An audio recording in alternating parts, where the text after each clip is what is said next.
Hello, thanks for joining us. This is AIT Reports. I am Oyedia Oro.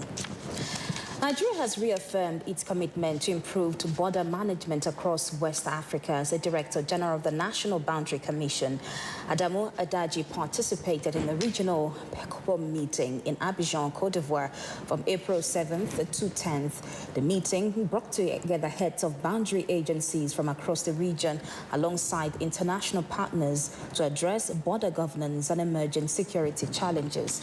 Declaring the meeting open, the Cote d'Ivoire Minister of Integration Adamu Dosso stressed the need for stronger collaboration to tackle complex border issues.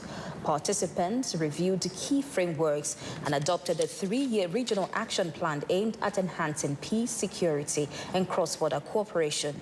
Nigeria also shared its over 40 years of experience in cross-border collaboration, receiving commendation from other member states.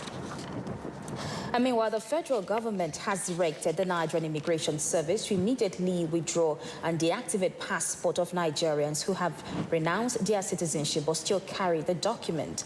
A statement signed by the SA Media to the Minister of Interior, Alau Babatunde, said the directive applies to Nigerians whose requests for renunciation have formally been approved by the President. The Minister Olubunmi Tunji-Ojo noted that the Ministry of Interior, saddled with the responsibility of citizenship integrity, derives the power from the provisions of subsection 1(2) of Section 29 of the 1999 Constitution as amended, which states that any citizen of Nigeria of full age who wishes to renounce his Nigerian citizenship shall make a declaration in a prescribed manner for the renunciation. The President shall cause a declaration made under Section 1 of the section to be registered, and upon such registration, the person who made the declaration shall cease to be a citizen of Nigeria. But Tunji-Ojo added that once a person ceases to be a citizen of Nigeria, he can no longer carry any sovereign document, including the nation's passport. He further maintained that this move is consistent with the passport and visa reforms which the ministry has undertaken within the past few years. Now, the Delta State Police Command has confirmed the abduction of the chairman of Sapele Local Government Area, Bright Agbeke, by gunmen on Friday night. Reacting to the incident, the State Commissioner of Police, Yemi Uyeniyi, says the command is on top of the situation to ensure the safe rescue of the council boss. In a coordinated assessment of the location where Bright Agbeke was abducted, the police chief has ordered an intelligence exploitation and forensic follow-up, while stressing that public support is vital to the success of the operation.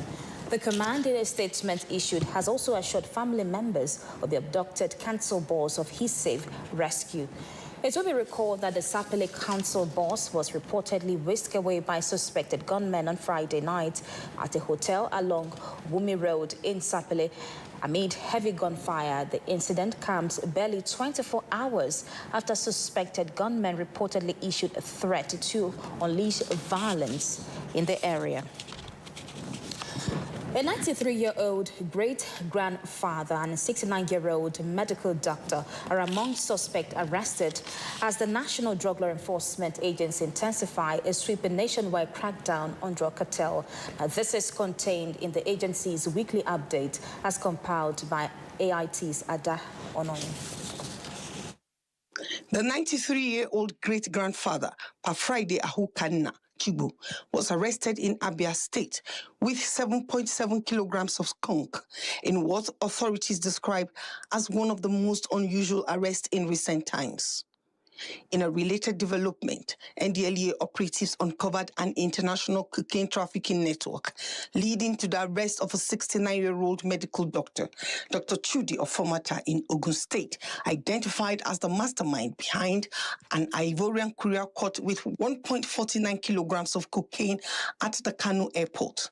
The agency also recorded its largest seizure in Edo State, intercepting 7,245 kilograms of skunk concealed killed in trucks with 5 suspects taken into custody. In Niger State, a couple was arrested after 118 kilograms of skunk were discovered hidden in their kitchen, further highlighting the depth of domestic distribution networks.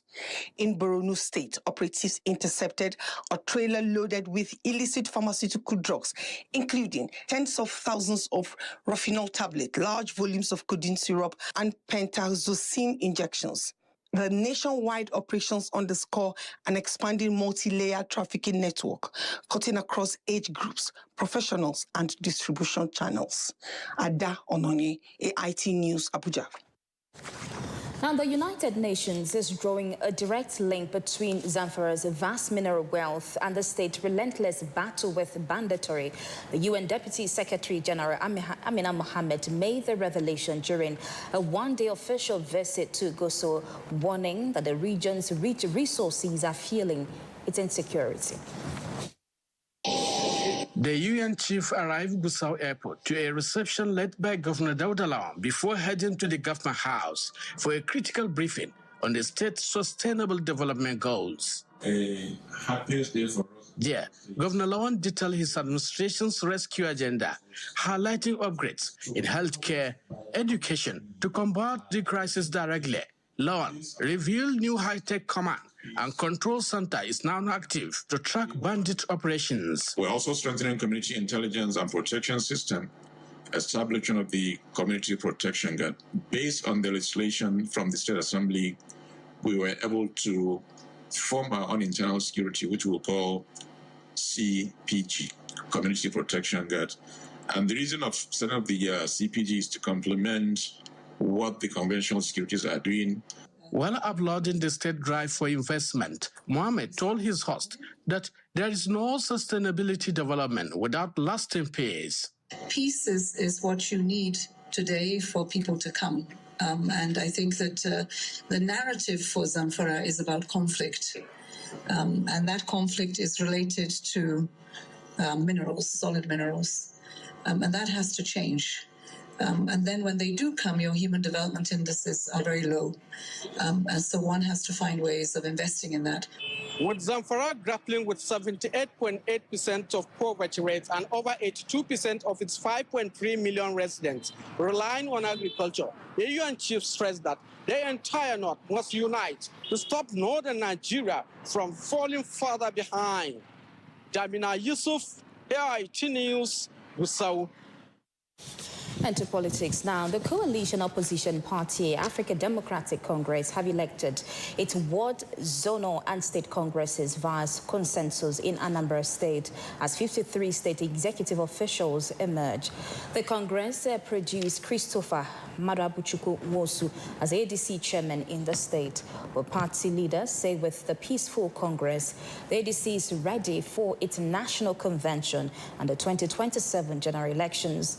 The newly elected chairman and other party leaders pledged unity and downplayed concerns of the absence of INEC officials at the Congress, saying that ADC remains the confidence and hope of the opposition party as the country prepares for the 2027 elections.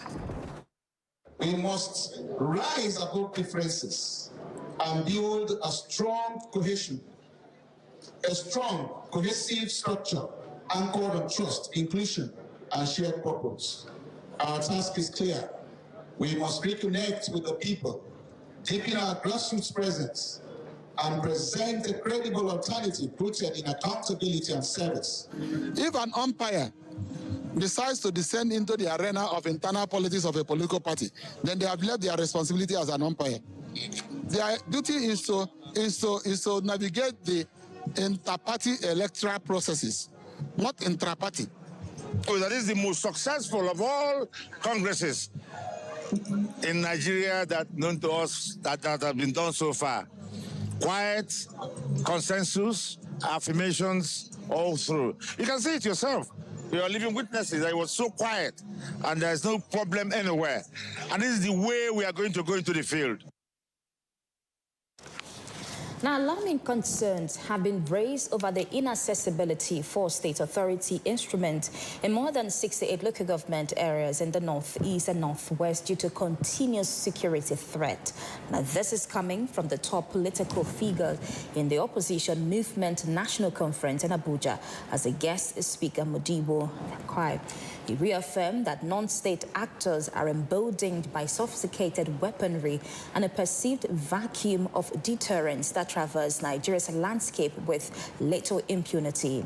Rakwai noted that the resilience of the people have been pushed beyond its elastic limit, and the absence of a clear resolution is deeply troubling, urging Nigerians to confront the harrowing reality of the national security. They find themselves in an era where significant swathes of the nation's territory devolved into de facto combat zones. The speaker further harped on the need to preserve the integrity of the country's republic towards breaking the cycle of systemic violence and called on the National Assembly to assert its constitutional mandate and lead the charge for national stability. Now, as both the Federal University of Technology, Minna, and the Niger State government await the submission of the report by the committee set up by the Minister of Education, Tunji Alausa, about the asset sharing of the campus and the Abuja zone of Academic Staff Union of Universities, have warned against it. Now, according to the zonal coordinator of ASU Abuja Zone, Professor Adams Alamin, who warned that the development will lead to a high risk of student friction and riot, as evident in institutions where such practices occur. As the case of Boso campus of FUT Minna, land grabbing by the Niger State government continues to generate reactions. This time, the Abuja zone of ASU has added their voice, calling for a halt or co-sharing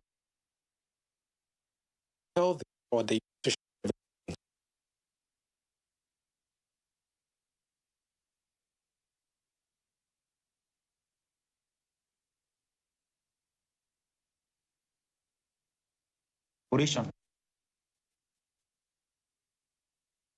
They are also calling on Bola Tinubu as a visitor to the school to intervene in the matter and save from imminent crisis and caution both the governor and the pro-chancellor. He is the sole protagonist in this campus grappling melodrama.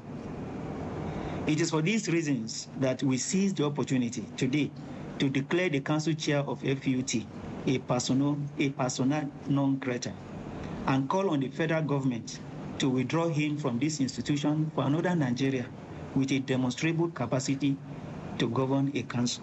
While standing by the ASU FUT Minna chapter, Professor Alamin says the ASU Abuja zone will continue to stand by its members and resist any attempts to victimize them. Zachary Omale, AIT News, Minna. Just watching AIT Report. Let's take a moment here, return with more reports. Please stay.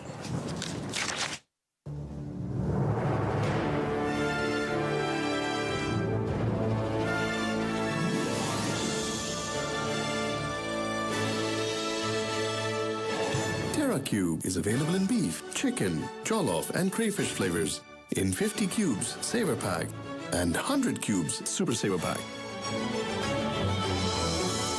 TerraCube, unwrap joy, unleash taste.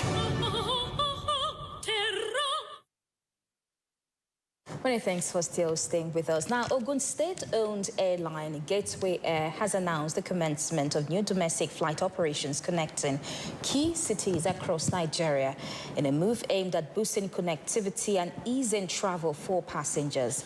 The development was disclosed in a statement issued by the Special Advisor on Information and Strategy to the Governor, Dapo Abiodun Kayode Akimade. According to the statement, the airline will begin scheduled flight services from Monday, April 13, 2026, covering major routes including Meru to Abuja, Abuja to Port Harcourt, Abuja to Calabar, and Abuja to Jos, as well as Kano State. The airline noted that the flight will operate 4 days a week from Mondays to Tuesdays, Wednesdays, and Fridays, providing passengers with more reliable and convenient travel options. Economy class fares are expected to start from low as 100,000 naira. The new routes are part of effort to improve regional accessibility, enhance economic activities, and strengthen inter-city connections across the country. Now, experts, researchers, and civil society groups are calling for stronger community participation in environmental decision-making as a new toolkit designed to empower host communities in development project is introduced in Nigeria. At the Inclusive Environment Nigeria workshop convened by researchers from the University of Derby in the United Kingdom in partnership with a development initiative and environmental defenders network stakeholders, they have examined persistent gaps in the implementation of environmental impact assessment across the country. They noted that although Nigerian laws require communities to be consulted before projects such as oil exploration, mining, or major construction begin, but many host communities are merely informed of projects rather than actively involved in shaping safeguards against environmental damage. Community people justice, because when they even discover infractions, their environment is degraded. They find it difficult to be able to hold these corporations to account because they don't have any document which shows that there were prior engagements or things that were agreed upon. So this toolkit seems to is targeted at addressing these gaps, bridging these gaps, making communities to understand the particular points they must take in engaging corporations. For researchers behind the Environmental Justice Toolkit, including Professor Chantel Davis and Dr. Ehosa Ihato, among others, say the resource is designed to help communities document engagement, understand their rights, and demand accountability from project developers. If we had a toolkit like this and the community people understand it, know it, you seek to use it and insist that this is the way to go for any project that is supposed to impact on them, then we'll not have, these kind of lengthy court cases, and the communities know their rights, they know what to demand, they know what to ask for, and then it will be easy. For participants at the workshop urged government, regulators, project developers, and host communities to adopt the toolkit, saying that stronger documentation and inclusive error processes could help prevent environmental abuses and ensure communities have a voice in projects that shape their environment and livelihood. Now, the National Orientation Agency has reiterated its commitment to value reorientation, civic education, and national identity building, calling for stronger collaboration with stakeholders ahead of the next general elections.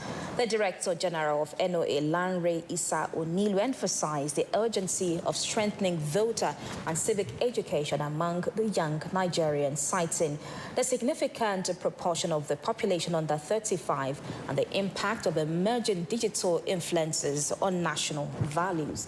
Issa Onilu disclosed that NOA has developed the Nigerian Identity Project anchored on a 747 principle outlining mutual responsibilities between the government and citizens, adding that the Federal Executive Council has approved key components, including the reintroduction of citizenship studies into schools' curricula across all levels to uphold and promote national values. The NOA Director General stressed the need for strategic deployment of communication resources to improve public perception and strengthen national cohesion, calling for a shift from quota-based approaches to addressing structural and cultural barriers limiting women's participation in leadership. On her part, Award National President Aishatu Ibrahim pledged to support NOA in promoting civic education and national values, proposing joint initiatives such as a nationwide training workshop and media campaigns, where NOA and Award are working together to promote civic responsibility and national values, particularly as Nigeria prepares for upcoming elections. Now, the Minister of State for Agriculture and Food Security, Aliyu Abdullahi, says every initiative of the present administration is geared towards achieving genuine and sustainable transformation in Nigeria's agricultural sector. Speaking at the Africa Association Workshop 2026 Annual Stakeholders Review Workshop held in Abuja. Abdullahi recognized a contribution of relevant partners, calling for even stronger contribution to restore soil health, boost productivity, empower farmers, and secure Nigeria's food future. Central to this vision are food security and youth empowerment, which are key pillars of the Renew Hope agenda. Our focus is clear: to ensure food security, promote agricultural productivity, and build a resilient and inclusive food systems for our country. Other speakers at the event noted that for Nigeria to fully realize its inherent productivity, it is imperative to advance mechanization, reduce post-harvest losses, and strengthen links to market. Anew, we have our remit, we have our mandate to transform the livestock sector into a modern, sustainable, resilient, globally competitive livestock sector. The government over the years has put a lot of efforts in agricultural transformation. That has yielded fruits, but not at the scale that we really need to create transformational impact. And therefore, the private sector needs to come on board to see how we can galvanize efforts and scale and get those innovations to farmers at scale. It's my firm conviction that agriculture can make a difference in Nigeria's future. In order to fully realize Nigeria's inherent productivity, it is crucial to advance mechanization, reduce post-harvest losses, and strengthen links to markets. The organizers of the event noted that in spite of efforts by the Nigerian government to transform agriculture, the country spends as much as $10 billion on food import. As part of effort to de-escalate tension and enhance cordial relationship between key players in the agricultural sector, the All Farmers Association of Nigeria and Miyetti Allah Cattle Breeders Association in Taraba State have engaged in stakeholders roundtable. The engagement is at the instance of the Taraba State government in partnership with the World Bank. Gathered at this stakeholders engagement meeting are representatives of the All Farmers Association of Nigeria and the Miyetti Allah Cattle Breeders Association, civil society organizations, as well as other stakeholders from Taraba State's agricultural sector. The meeting targets dialogue that will de-escalate the tense relationship between farmers and pastoralists in the state, promote mutual understanding and symbiotic relationship between the two groups. The roundtable is organized under the Taraba State government's partnership with the World Bank on Livestock Productivity and Resilience Support Project and the Global Peace Development. The executive director, Ebroke Esike, said the stakeholders' engagement is key to validating past roundtable discussions. He also called for the development of a comprehensive grievance redress protocol and the support of stakeholders for the impact of the project to be sustained. What are the procedure for effective stakeholder engagement throughout the life cycle? Look at who stakeholders we have and those who are not available. I would like to bring them together as one. Participants reaffirmed their resolve to back an implementation framework designed to strengthen harmony between farmers and pastoralists while boosting livestock productivity in Taraba and across Nigeria. Lamini Chuye, AIT News, Jalingo. Now, effort to curb the growing burden of kidney disease in Nigeria received a boost as key players intensified awareness on prevention and early detection. A kidney disease awareness work held in Abuja by Zenith Medical and Kidney Center drew participants from different parts of the Federal Capital Territory. The awareness work aimed to educate Nigerians on the importance of regular medical checkups and healthy lifestyles, especially as kidney disease continues to rise due to underlying conditions such as hypertension and diabetes. It's important that even if it's once a year, we walk into a hospital and do a urine test, basic urine test to see whether protein is spilling from our urine. Also get our blood pressure checked regularly. And then those of us with diabetes and hypertension, make sure we are seeing our physicians to control our blood pressure and then our blood sugar. The government will play a role. They're already playing a role, but we hope that they can do more in the areas of making sure that imports for kidney dialysis consumables are duty-free.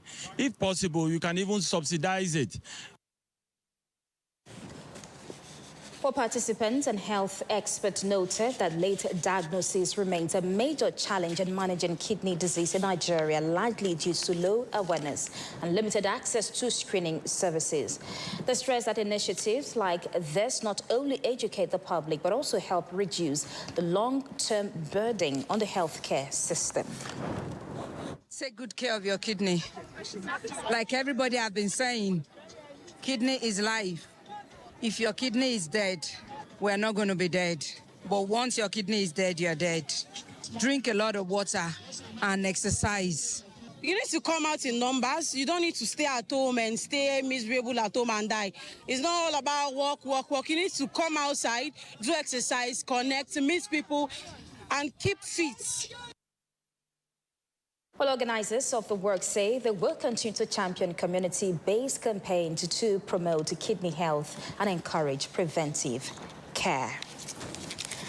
Now, the Delta State Governor, Sheriff Oboriwori, has congratulated prominent Niger Delta figure, the government Ekpem Polo, popularly known as Tom Polo, on the occasion of his 55th birth anniversary on April 12. In a goodwill message issued on Sunday by his Chief Press Secretary, Festus Anho, the governor praised Ekpem Polo, popularly known as Tom Polo, as a respected leader whose contributions have significantly advanced peace, security, and development across the Niger Delta and Nigeria as a whole. The governor highlighted Tom Polo's impact as a chairman of Tantita Security Services Limited, noting that his efforts have strengthened the fight against crude oil theft, have boosted oil production, and contributed positively to the nation's revenue profile. He also acknowledged that his generous support to the Niger Delta region, the Security Trust Fund, describing it as a demonstration of his commitment to safeguarding lives and property. According to the governor, both the state government in Niger Delta and the federal government continue to value his dedication to fostering stability in the region. But the governor extended his personal and official best wishes, describing Tom Polo as a proud son of the Niger Delta who has consistently worked with relevant stakeholders to sustain peace and drive development. He prays for continued good health, wisdom, and strength for the celebrant, urging him to remain steadfast in his service to the nation and humanity. With that, to wrap up AIT Report at this time. Thank you so much for watching. I am Oyedia Oro.